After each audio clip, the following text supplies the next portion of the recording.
How many products is too many products on Amazon advertising? There's no such thing. You can never have too many products. 100 products?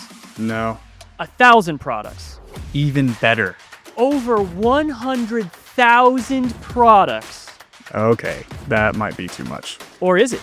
We're breaking it down today on That Amazon Ads podcast.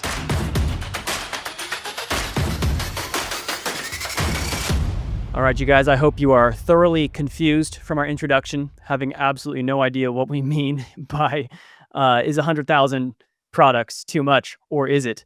But we have gotten this question quite a bit from our community. We did a whole episode on campaign structure. You should definitely go back and watch that one, episode number 75, where we talk about different campaign structures for different account types, which one would be the best for you.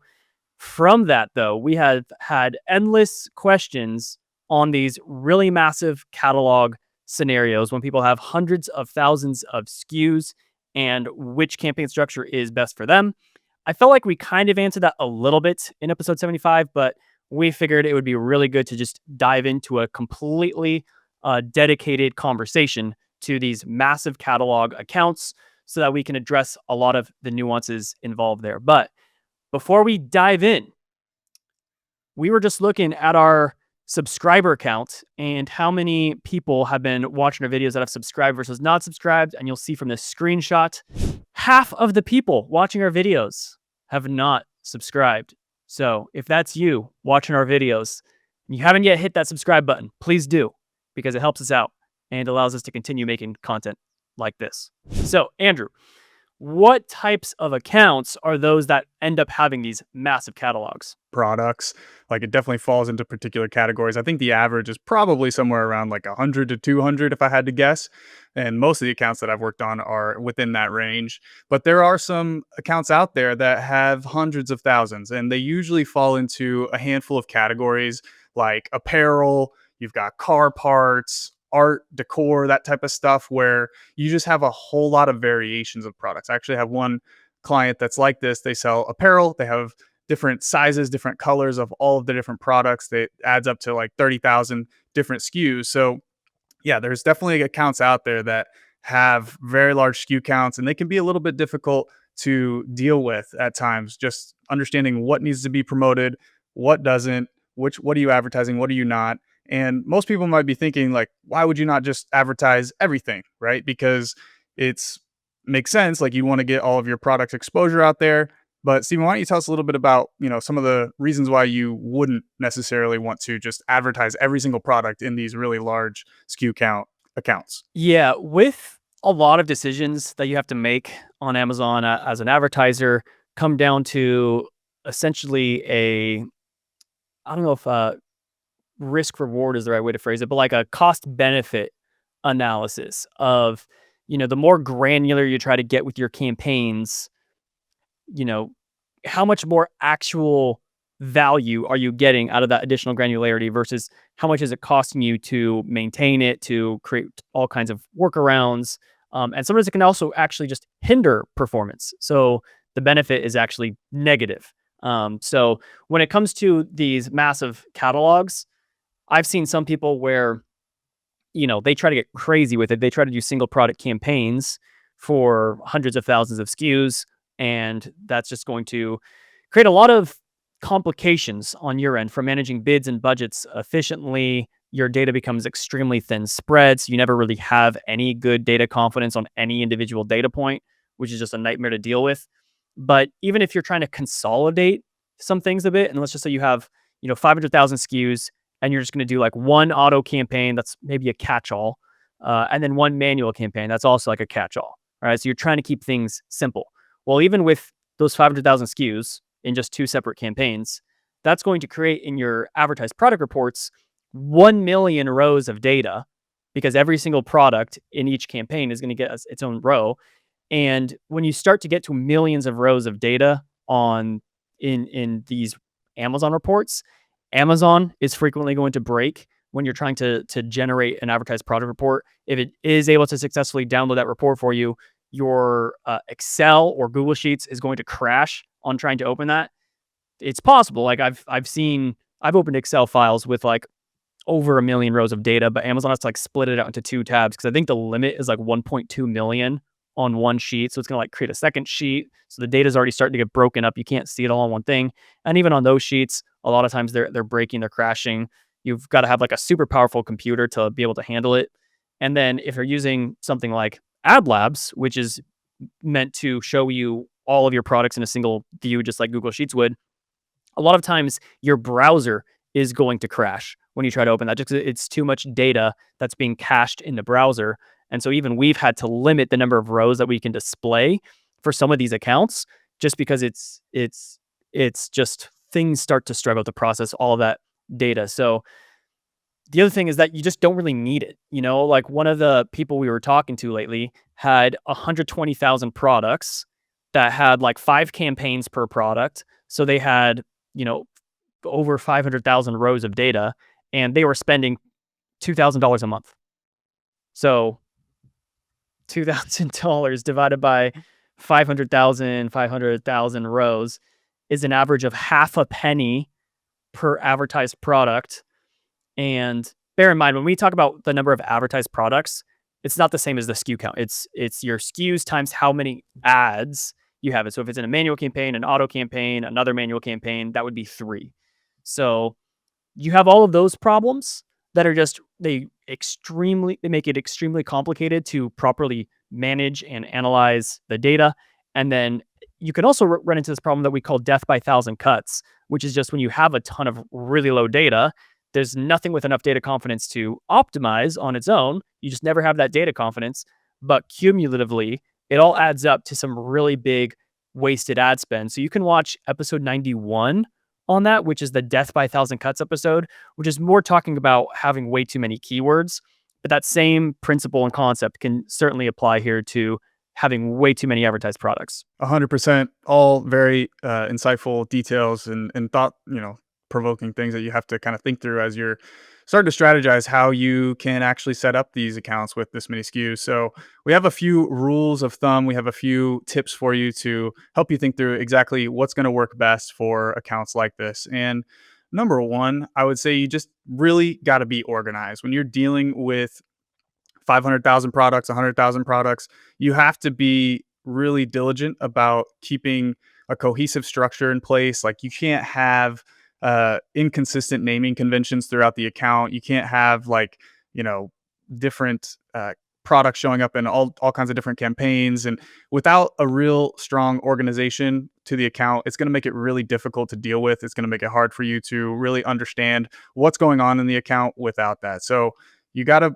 make sure that you're really consistent with the naming and the structure of the campaigns. And just understand that you don't necessarily need to use the maximum aggregated structure. I've seen a lot of people who always advocate for just using single keyword campaigns for absolutely everything.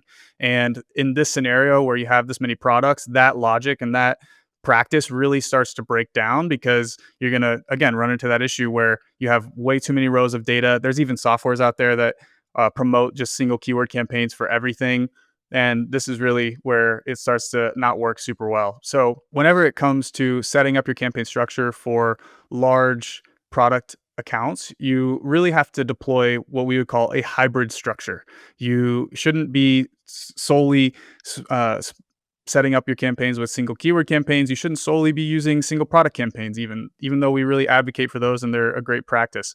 You should be mixing and matching what structure works best for different segments of the catalog. There are products within every single catalog that sell more, have a lot more visibility, and do better than the others. That's just the nature of it. You're going to have 20% of your SKUs delivering 80% of your revenue, and you really need to divide your campaigns up in a way that supports those core products at the top with a more refined structure, have a little more control, and then as you get down into your lower sellers, have a little bit more aggregation across them. So you're kind of using single product ad groups instead, where you're having different segmentations throughout the catalog. So you don't always have to stick with one campaign structure or another. That's something we've talked about on the podcast before. Is being flexible with that campaign structure throughout the account and understanding what is going to be best for certain segments of the catalog. Steven, anything to add to that?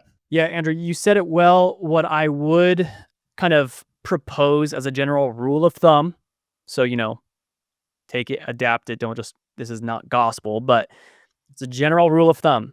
You should probably not have more than 100,000 rows in your advertised products report.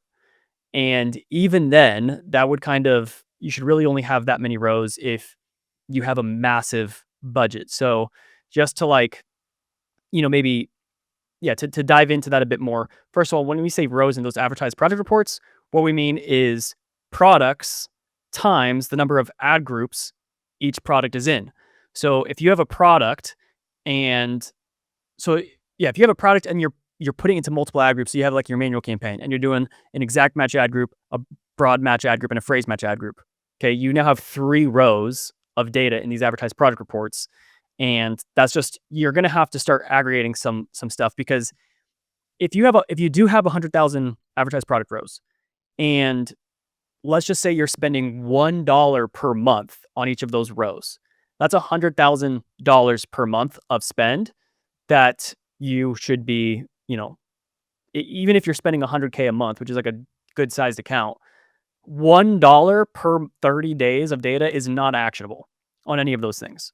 So realistically, if you can't spend at least $100 each month on each of those advertised product rows, and even like if you're zooming out on like on a 60-day, 90-day time frame, you're not even spending $100 on it, then you need to consolidate quite a bit more and get some better data aggregation going on with your campaign structure. So, you might be able to go up to like 200,000 rows, but like just keep in mind what we said towards the beginning, which is just like things are going to start breaking, your computer's going to start slowing down, and then you're just going to have a really difficult time managing these bids and budgets. But like Andrew was saying, the hybrid structure, we do really like single product campaigns, and you probably can do single product campaigns for your top 10 to 20 products in your catalog, that you can try to focus on growing those, scaling those. You can do the whole structure where it's like, 5 campaigns per product. So if you've got those 20 products,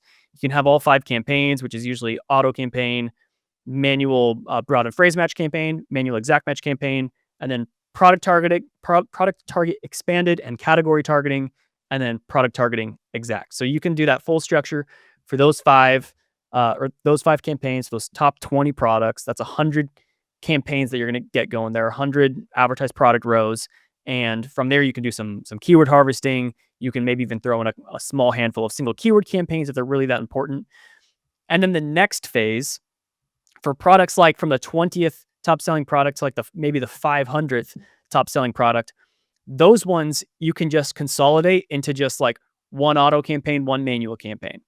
And then you can just group those products together. You don't need to do single product campaigns anymore, but you can, do single product ad groups, SPAGs, and you can still say like, you can group those campaigns by like parent ASIN. So like one campaign could be one parent ASIN. Maybe you're selling like balloons, lettered balloons, right? So it's like, all right, this campaign is our gold foil letter balloons. And you're gonna have like 26 ad groups in there, one for each letter of the alphabet, a couple more if you have some punctuation balloons. And then, the next one is going to be your silver foil campaign. So it's still kind of nice to have some of that breakout at the campaign level so that you can kind of control the placement settings and things like that. Frankly, even if depending on the volume, a lot of this just depends on how much volume each thing's getting. If between both your gold foil and your silver foil balloons, if they're both kind of low volume, you can just throw those together in the same campaign then. And you can break those ad groups out into, you'd have 52 ad groups in that one campaign. That's going to allow you to consolidate and just get more data on the campaign itself, so you can get better optimizations for those campaign placement settings and have an easier time controlling that budget.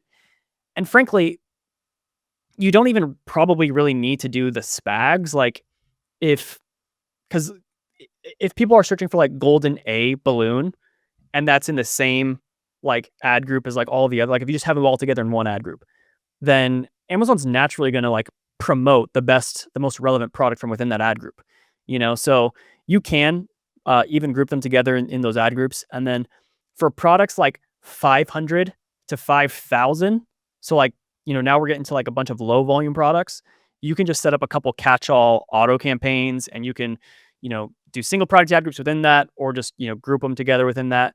The purpose of that is just to allow them to just generally be sponsored within Amazon and get some additional, traffic and some sales. And you're not really ever trying to scale those campaigns. You're just trying to put a little bit of juice behind them to just allow them to get more visibility. But as you can see from this promoted structure idea that we're having here, this is only promoting up to the first 5,000 products. And, that would probably take up, I mean, that would probably create for you, I don't know, maybe 10,000 rows or something like that. You don't really need to like start throwing in the whole rest of like the 95,000 SKUs.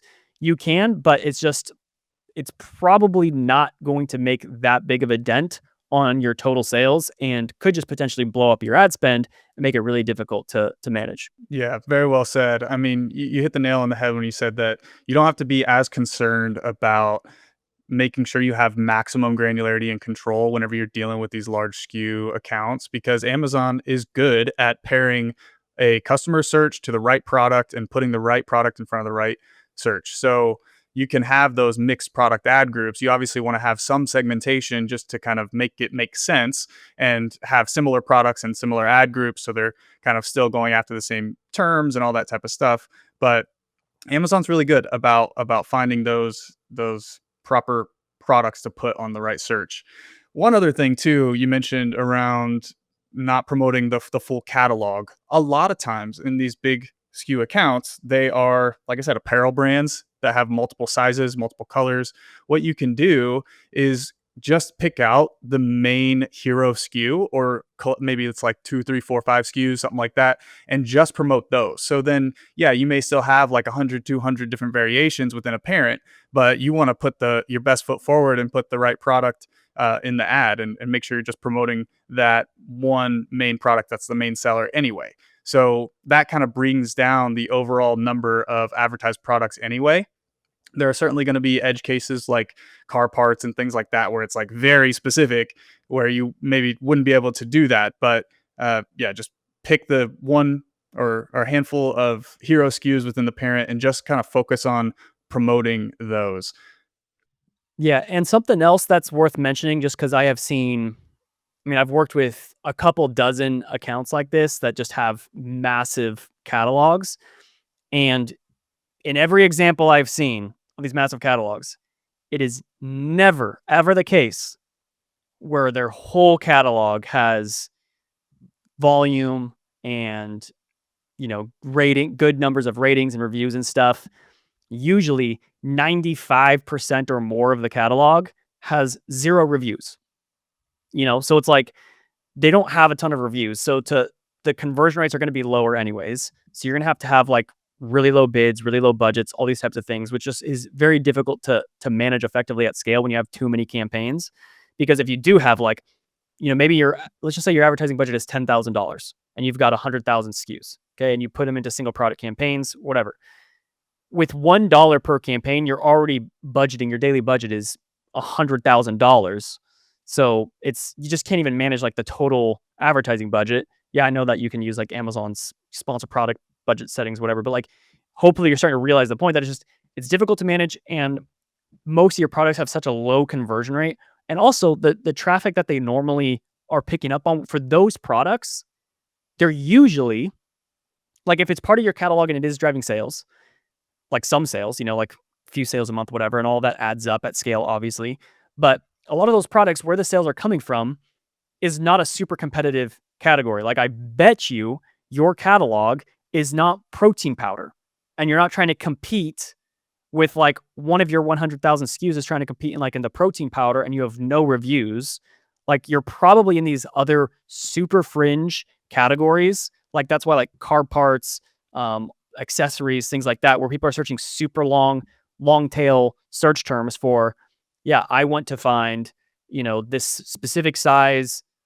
I mean, not even a spark plug, because those can be pretty high volume. I'm thinking like specific model number of a part. Like you've done research on YouTube or something. You're like, I need this part. I'm going to go search that long tail version of that and see if I can find it. Yeah. And so point is, there's probably not a lot of competition in there. So if a lot of the traffic going to your listing is probably longer tail stuff anyways. And because it's a longer tail search term, you're probably already ranking pretty highly organically if they're looking specifically for your product and there's only like a couple other sellers. So throwing in your little sponsored ad next to it just it's just not gonna be very helpful, likely not incremental to the business.